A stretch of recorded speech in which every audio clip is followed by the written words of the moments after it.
Arrêtez de dire que c'est le journal de Desmarais, quand les Desmarais eux-mêmes font comme si c'était votre journal.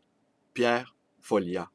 Bonjour, bienvenue dans ma bibliothèque. Nous sommes à Montréal, le 9 juin 2012. Mon nom est Bruno Lalonde, membre du BIP, les Brigades insurrectionnelles poétiques. Et j'ai commencé ma petite vidéo par cette citation de Pierre Follia qui se justifie dans le journal sur son travail. Mais je reviens, je vais vous relire une deuxième fois la conclusion de son article. Je m'y suis repris à trois reprises pour le lire, mais je dis, est-ce que j'ai bien lu? Est-ce que Follia, il est en train de son inconscient est en train de le trahir?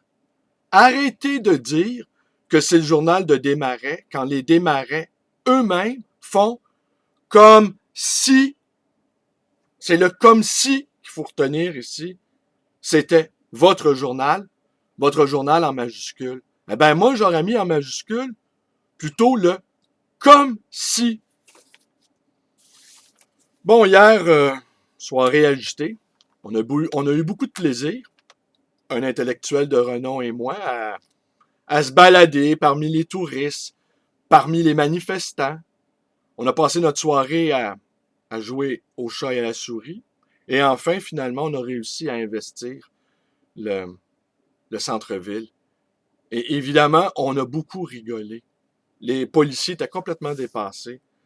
Et je suggère à d'éventuels manifestants qui jugent que la loi 78 est, est injuste de prendre le métro, tout simplement, de débarquer à l'une ou l'autre des stations dans le centre-ville, de mettre votre carré rouge dans votre poche, et même de ne pas utiliser des casseroles.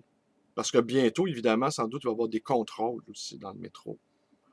Si j'en crois la ministre Christine Saint-Pierre, j'en profite pour...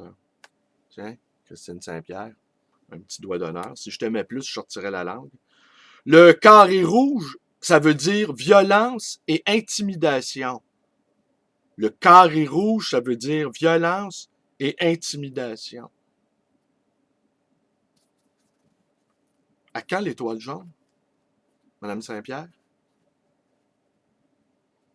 Quand un ministre se permet ce genre de réflexion-là, moi, je ne porte pas le carré rouge pour les hausses de frais de scolarité. Moi, je porte le carré rouge car j'en ai assez de cette administration libérale de Jean Charest, corrompue et inféodée aux forces de l'argent, qu'elles soient occultes ou financières.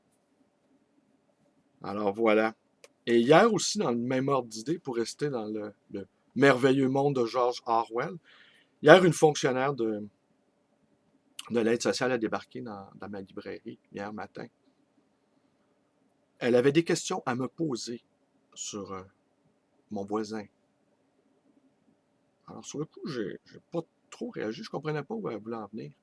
Et quand j'ai compris qu'elle me demandait d'être un délateur au nom du bien commun, parce que c'est notre argent, eh bien, j'ai refusé de répondre à ces questions.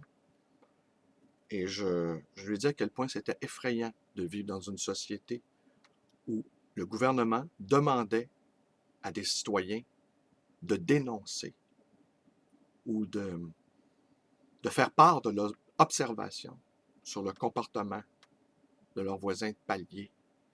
Alors, elle m'a répliqué que c'était mon droit de refuser de répondre à ces questions. Je lui ai répliqué, Madame, non, ce n'est pas mon droit de refuser de répondre à vos questions. C'est mon devoir de citoyen qui veut vivre dans une société ouverte et démocratique. Et j'ai honte pour moi, Madame, que vous ayez pu penser que j'étais un délateur. Et d'autant plus que j'ai grandi, j'ai appris à la petite école que les porte-paniers, c'est le terme qu'on utilisait quand j'étais enfant, eh bien, n'étaient pas de bonnes personnes. Alors aujourd'hui, le gouvernement me demande d'être une bonne personne. Et j'étais franchement révolté. Alors on met tout ça ensemble, hein? des fonctionnaires qui débarquent pour qu'on dénonce d'autres citoyens, des lois liberticides et une ministre qui fait des amalgames, ça s'en vient bien. Pendant l'amalgame aussi, on a beaucoup reproché à Amir Kadir de se donner pour modèle, de se prendre pour Martin Luther King et Mandela. Je me dis qu'il se prenait pour eux. Je me dis que c'était des modèles. C'est sûr que dans notre société, c'est quoi nos modèles? Hein? Des joueurs de hockey, des chanteurs de variété, des millionnaires véreux, et même parfois des gangsters criminels. On se rappelle comment Mom Boucher est devenu une vedette médiatique. C'est ça nos modèles. Alors, je pense que nous devons de nous donner des modèles qui nous dépassent de beaucoup. Il ne me viendrait pas à l'idée, par exemple, de me donner pour modèle Jean Charest. Je ne serais pas capable d'adopter un modèle si réduit et de descendre à un niveau aussi bas. Ou, chose, là, le gars, là, Charlevoix, c'est pas un modèle, ça. Et par ailleurs aussi, je m'interroge beaucoup sur... je comprends qu'on se donne des modèles qui nous dépassent. Le Christ, Socrate, Mandela, Malcolm X. Mais ce que je comprends pas, c'est l'idée d'être soi-même un modèle. Ça aussi, on l'entend souvent. Je veux être un modèle. Regarde là. Hein? Bon, ben voilà, écoutez. Alors, pour en revenir, les manifestants, ben écoutez, vous avez rien qu'à prendre le métro. Et puis, vous mettez votre carré rouge dans la poche. Puis, un cellulaire aussi, un cellulaire où vous pourrez enregistrer des bruits de casserole. Vous n'êtes pas obligé d'avoir votre casserole. Ça fait pas mal de bruit. Des enregistrements de casserole. Alors, ça peut être assez amusant. Les gens font actionner leur cellulaire, pour ceux qui en ont, là. Alors, ni vu ni connu, avant qu'ils établissent des contrôles. Christine Saint-Pierre, là, franchement, là. On aura tout entendu, hein, décidément. Bon, on va y aller avec Saint-Denis-Garneau. On va faire le Saint-Denis-Garneau. Alors, je vous montre à l'écran. Je vais faire un petit peu mon exhibitionniste. Saint-Denis-Garneau. Regard et jeu dans l'espace. 1937. C'est la première édition. Ici, je vais vous montrer la dédicace. Vous voyez. Non coupé. Je ne l'ouvrirai pas. J'ai d'autres éditions courantes de Regard et jeu dans l'espace. Et je ne ferai pas mon Paul Éluard. Paul Éluard ne lisait que les auteurs dans l'édition originale. C'est ainsi qu'il a lu Rimbaud dans l'édition originale et il lisait Les Fleurs du Mal de Baudelaire dans l'édition originale. J'aimerais bien ça, là, moi, avoir l'édition originale de Rimbaud et de Baudelaire, mais je ne les lirai pas dans cette édition-là. Faction. On a décidé de faire la nuit pour une petite étoile problématique. A-t-on le droit de faire la nuit, nuit sur le monde et sur notre cœur, pour une étincelle, luira-t-elle dans le ciel immense du désert? On a décidé de faire la nuit, pour sa part, de lâcher la nuit sur la terre, quand on sait ce que c'est. Quelle bête c'est quand on a connu quel désert elle fait à nos yeux sur son passage. On a décidé de lâcher la nuit sur la terre, quand on sait ce que c'est, et de prendre sa faction solitaire pour une étoile, encore qui n'est pas sûre, qui sera peut-être une étoile filante, ou bien le faux éclair d'une illusion dans la caverne que creusent en nous nos avides prunelles. Silence.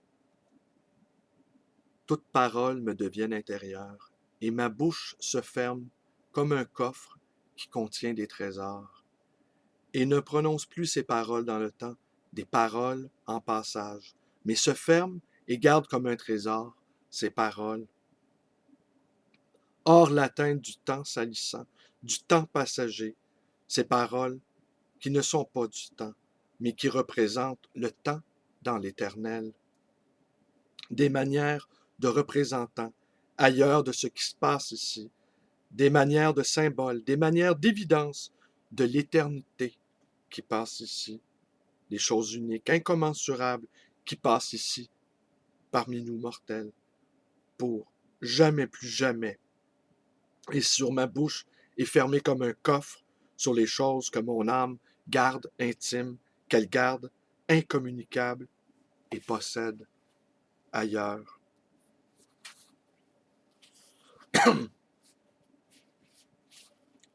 Peut-être un petit dernier.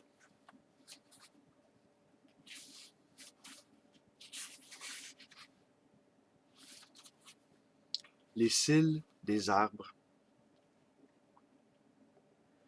Les cils des arbres au bord de ce grand œil de la nuit, des arbres cils au bord de ce grand œil de la nuit.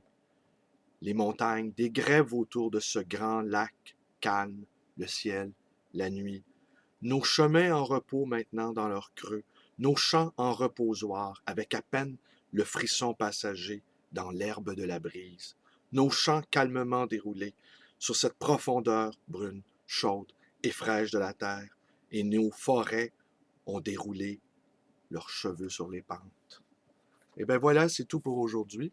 Excusez ma voix enrayée, je me suis enroué, je me suis couché tard pour moi, étant un homme d'aube. Je me lève à l'aube, avant l'aube parfois. J'aime ce silence qui précède le tumulte du jour. Mais les événements étant ce qu'ils sont, en ce moment, il faut assurer la relève de la garde, de l'insurrection poétique. Alors, mes vidéos vous plaisent, ben, vous pouvez vous abonner à ma chaîne YouTube, B. Lalonde 100. Vous pouvez devenir un militant Facebook en vous joignant à ma page. Vous pouvez me téléphoner dans le 514-736-0999 et vous pouvez également me rendre visite à cette librairie d'occasion et d'ancien, le Livre Voyageur, dans le quartier Côte-des-Neiges à Montréal. Et bonne soirée, hein? Je suis déjà dans ce soir. Je m'en vais travailler, là. Après, je refais mes forces et qui sait, place Émilie Gamelin encore. Allez, bonne journée.